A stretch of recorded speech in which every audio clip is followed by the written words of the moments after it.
અમે આવી ગયા છીએ મંદિરે.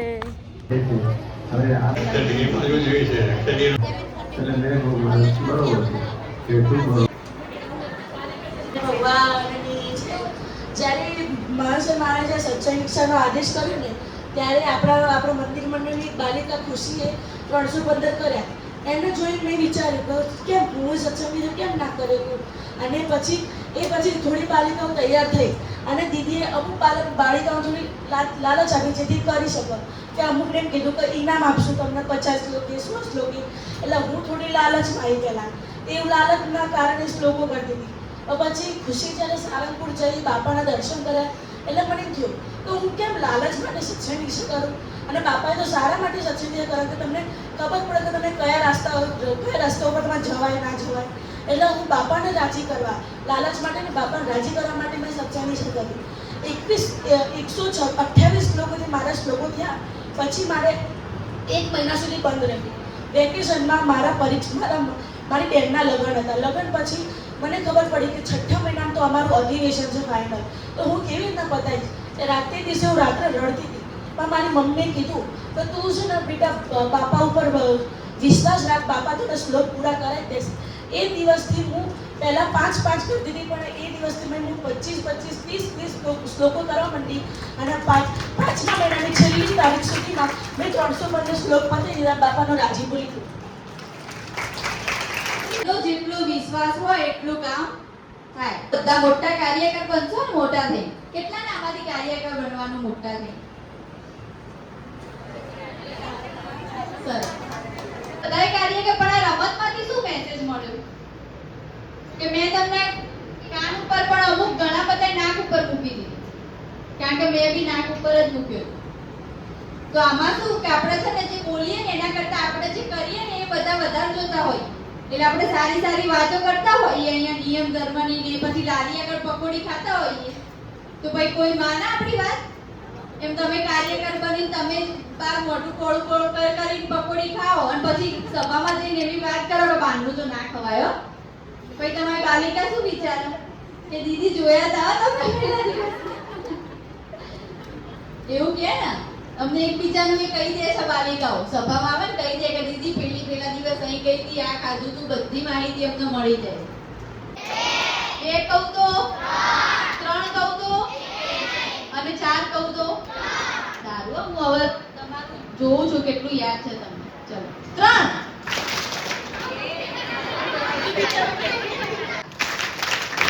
1 3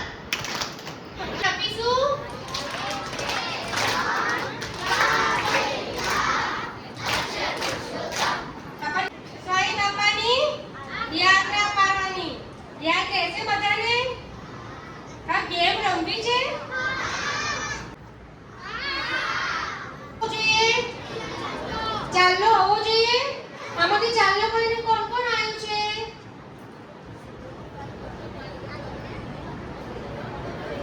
કપાળમાં ચાલો કોનો છે?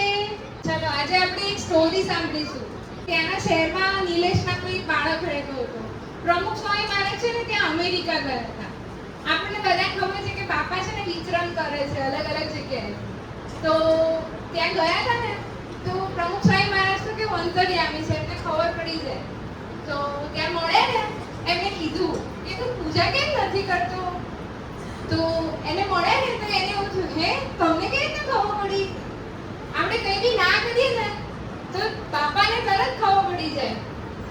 પછી થોડી વાર એ ઊભો રહ્યો. પછી કે હા મેં હમણાં છે ને થોડા ટાઈમથી પૂજા બંધ કરી છે. કેમ એવું કર્યું? એટલે કે મારું રિઝલ્ટ ઓછું આવ્યું ને એટલે મેં પૂજા બંધ કરી છે. તો કે ના એવું નહીં કરવાનું. કંઈ બી એમ કે ખરાબ થાય ને તો આપણે શું કરીએ? ભગવાન મારું સાંભળતા જ નથી, હવે મારે ભગવાનની પૂજા નથી કરવી. ભગવાન છે ને બધાનું સાંભળે છે પણ મારું છે ને કંઈ નહીં સાંભળતા, મારા જોડે કશું સારું નથી કરતા. હું આટલી બધી ભક્તિ કરું છું પણ મને કંઈ સારી વસ્તુ નથી આપતા. બીજા બધાનું સારું કરે છે, બધાનું તરત સાંભળી લે છે. હે ને આપણે બધા આવું વિચારીએ છે ને? કોણે આવું એકવાર તો વિચાર્યું હશે? હે કોઈએ વિચાર્યું છે આવું? મારી ફ્રેન્ડનું તરત સાંભળી લે છે, મારું જ નહીં સાંભળતા. હું આટલી મહેનત કરું છું, રોજ ભગવાનને યાદ કરું છું, હે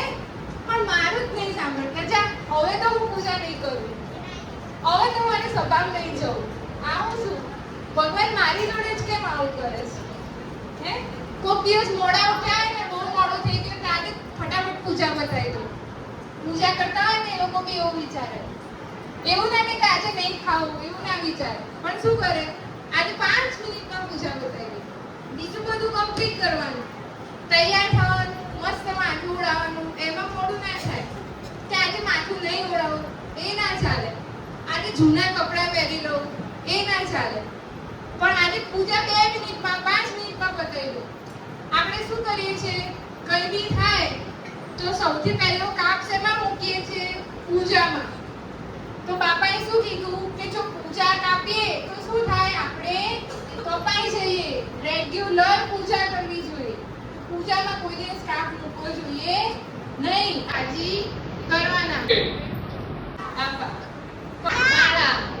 આપના આ ઉપકારનું ઋણ અમે ક્યારેય ચૂકવી નહીં શકીએ. આપનો હૃદયપૂર્વક ખૂબ ખૂબ આભાર. જય સ્વામિનારાયણ.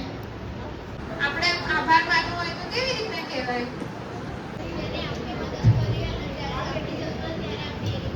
એમના માટે સારું વિચારવાનું. હા, આ હોય તો આપણે બની શકે આપણે એમને વસ્તુ આપી શકીએ એમને જે એમની પાસે ના હોય તો. બહુ જ સરસ. કે દુઃખમાં સાથ આપીને. હા કર્યું એવી રીતે આપણને એમનાથી શીખ લઈને બીજાની મદદ કરે. હા. હવે આપણે જોઈએ કે ભગવાને આપણને કેટલું બધું આપ્યું છે. તો આપણે ભગવાનનો પણ આભાર માનવો છે ને. તો આપણે ભગવાનનો આભાર કેવી રીતના માનીશું? કા જાપ કર. મંત્ર કા જાપ. આપણે રાજીપો પાડવા માટે સત્સંગના શ્લોક બી કરી શકીએ. એમની પૂજા પાઠ દરરોજ કરીએ, તિલક ચાંદલો કરીએ. સરસ. પૂજા પણ માતા પિતાની સેવા કરી. હા? બોલો. બાપાએ આપેલી આજ્ઞાઓનું પાલન કરવું. હા, આજ્ઞા પાલન. પ્રાર્થના કરવી. ઓ બાપરે. શાંતિ કરે. સારા પુત્રનું સ્વાસ્થ્ય માટે, હા, બાપાના સ્વાસ્થ્ય માટે વિચાર કરવો અને પ્રાર્થના કરવી. ખૂબ નિત્ય ઉઠીને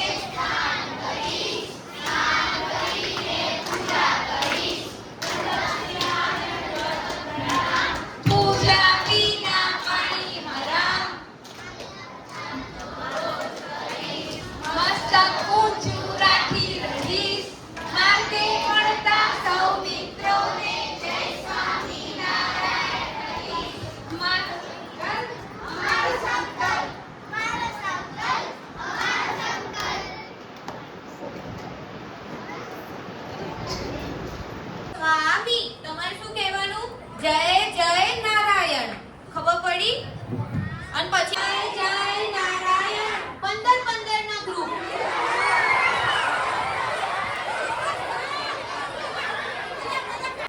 હાથ જોડવાના છે. સ્ટેપ 2 ઊભા પગે બેસવાનું. 3 મમ્મીને અને પપ્પાને દેવ હાથે. મમ્મીને અને પપ્પાને પછી માથે.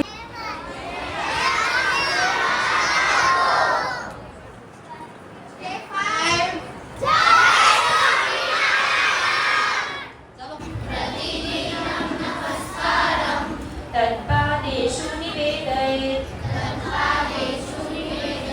એટલે કે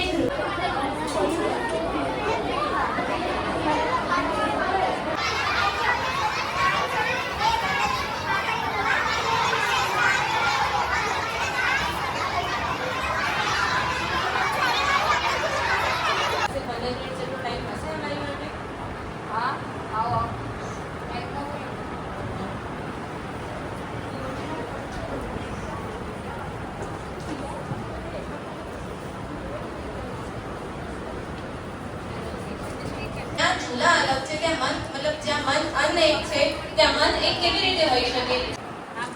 બધા પોતાની તમારા ઉઠાડે. એ ભેગું કરતે બુક માર્ક જ છે ખાલી. ઢોસા. અરે વાહ. અમે સ્વામી બાપાને પ્રાર્થના કરીશું કે તમને જલ્દીથી જલ્દી ઢોસા ખાવા મળે. મનસોય માને છે સમાજ સદગુણી બને, આદર્શ બને તે માટે શાસ્ત્ર લખ્યું છે, જેનું નામ છે સત્સંગ દીક્ષા. હવે તમને બધાને એક અગત્યની વાત કરવાની છે. તો એ છે આપણો એક નવો જ પ્રોજેક્ટ કહેવાય તમારા બધાના ભવિષ્યનો. કેમ કે આપણા ગુરુ એવા મોહનસાઈ મહારાજને તમારા બધાની ચિંતા છે, તો એમને એક પ્રમુખ સંકલ્પમ કરીને એક નવો જ કોર્સ અત્યારે તૈયાર કરાવરાયો છે. અને એ પ્રમુખ સંકલ્પમની અંદર તમે બધા જ્યારે જોડાવશો ત્યારે તમને ઘણું બધું શીખવા મળશે. મુખ્ય હેતુ શું છે? તો મોહનસાઈ મહારાજની ઈચ્છા છે કે આપણે જે BAPS સંસ્થાના બધા જ બાળ બાલિકાઓ, એટલે તમે આમાંથી ઘણા બધા બાલિકાઓએ શું કર્યું છે? સત્સંગ દીક્ષા મુખપાઠ કરીને કેટલી બાલિકાઓ કરી? હાથ ઊંચો કરે. Very good. તો બધા માટે આપણે ક્લેપ કરીશું. 1 2 3 1 2 3 અક્ષય પુરુષોત્તમ. હવે આ બધાએ 315 શ્લોક કરે. આપણે 5 શ્લોક કરવા હોય તો અઘરું પડે ને? પડે છે ને? પણ આ બધાએ તો કેટલા શ્લોક કર્યા? 315 શ્લોક. તો હવે આ જે 315 શ્લોક કરવા વાળા જે બધા વિદ્વાનો છે એ કઈ નાના છે નહીં. એમની બુદ્ધિ શક્તિ કેવી છે? બહુ જ ઊંચી છે. એટલે કે એ જે બુદ્ધિ છે એનો ઉપયોગ સારા માર્ગે થાય, એટલે કે આપણું જે ભારત દેશ છે એના વિકાસ માટે થાય અને BAPS ના બાળ બાલિકાઓનો સર્વાંગી વિકાસ થાય, બધી જ રીતે વિકાસ એમ કે એમનો થાય એવું મોહનસાઈ મહારાજ વિચારે છે. તો આપણા કરતા, આપણા માતા પિતા કરતા પણ મોહનસાઈ મહારાજ આપણું વધારે વિચારે છે કે નહીં? હા કે ના? બધા બોલો હા કે ના? તો દુનિયાના બીજા બાળકોની સરખામણીમાં તમારી સરખામણી થાય એ માટે આ પ્રોજેક્ટ ચાલુ કર્યો છે. હવે તમને એમ થશે કે અમે કોણ કોણ આ પ્રોજેક્ટની અંદર જોડાઈ શકીએ? તો કોણ જોડાઈ શકે? જે ધોરણ 6 ની અંદર ભણતા હોય ને ત્યાંથી લઈને ધોરણ 12 સુધીની બધી જ બાલિકાઓ આ પ્રમુખ સંકલ્પમની અંદર જોડાઈ શકશે. બરાબર? હવે આની અંદર શું શીખવાડશે તમને? તો ટાઈમ મેનેજમેન્ટ છે, પછી લીડરશિપ છે, અને અત્યારે જો એક મોટો ટ્રેન્ડ ચાલતો હોય તો જે 12મા પછી ભણી રહે કે કોલેજ પતી જાય પછી બધા શેની તૈયારી કરે છે? કોઈ ખબર છે? શેની તૈયારી કરે છે? GPSC, UPSC, ક્લાસ 1 અધિકારી. આમાંથી કોને UPSC ક્રેક કરવી છે? ક્લાસ 1 અધિકારી કોને બનવું છે? એ હાથ ઊંચો કરે. કોઈને નહીં બનવું?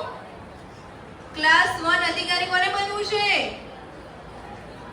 ક્લાસ 2 અધિકારી, ક્લાસ 3 IPS, PSI, DSP. કોઈને નહીં બનવું? ડોક્ટર, એન્જિનિયર, શિક્ષક. તો આ બધું જ બનવા માટે તમારે જે કોમ્પિટિટિવ એક્ઝામ આવે બધી ક્લિયર કરવી પડશે ને, તો એ બધી એક્ઝામો તમને ક્લિયર કરવા માટે અહીંયાથી તમને શીખવાડવામાં આવશે. અને મહિનાની અંદર 2 જ ક્લાસ છે ઓનલી. બરાબર? તો કેટલાને આમ ઈચ્છા છે કે મારે આની અંદર જોડાવું છે? અને ફ્રી ઓફ, કોઈ ચાર્જ નથી. કેટલાય જોડાવું છે પ્રમુખ સંકલ્પમમાં? એ હાથ ઊંચો કરે. બસ આટલા જ. તમને જો અમે ભણતા હોય ને, અમારી વખતે જો આવું હોત ને તો અમે ભણ્યા હોત, પણ અમને અફસોસ થાય છે કે અમારી વખતે આવું નહોતું. તો બધાએ જ આપણે આની અંદર જોડાવાનું છે અને ખૂબ સરસ રીતે આ જે આખો પ્રોજેક્ટ મોહનસાઈ મહારાજે અત્યારે લોન્ચ કર્યો છે તેનો આપણે બધા લાભ લઈએ. અને હવે આ જે આપણો આખો બાલિકા વિકાસ પર્વ છે એ બાલિકા વિકાસ પર્વની અંદર તમારે બધાએ શું કરવું પડશે? પ્રેક્ટિસ કરવી પડશે ને. આ જે બધું બોલે ને બધું મોઢે બોલવાનું છે, તૈયાર કરવાનું છે બધાએ. બરાબર? તો કાર્યકરોએ પણ બાલિકાઓને તૈયારી કરાવવી પડશે અને બાલિકાએ પણ એ તૈયારી કરવી પડશે અને પછી ઘરે ઘરે સંપર્ક કરવા માટે જવાનું છે. બરાબર? કાર્યકરો પોતાને વૃત્તિ બાલિકા હાથ શાંત બેસાડશે. હવે આપણને આગળની તાલીમ આપણને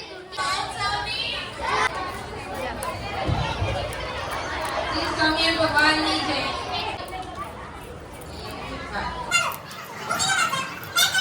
like share and subscribe to my channel artistic Dhara. मिलते हैं कल नए व्लॉग में. Thank you so much for watching. Bye.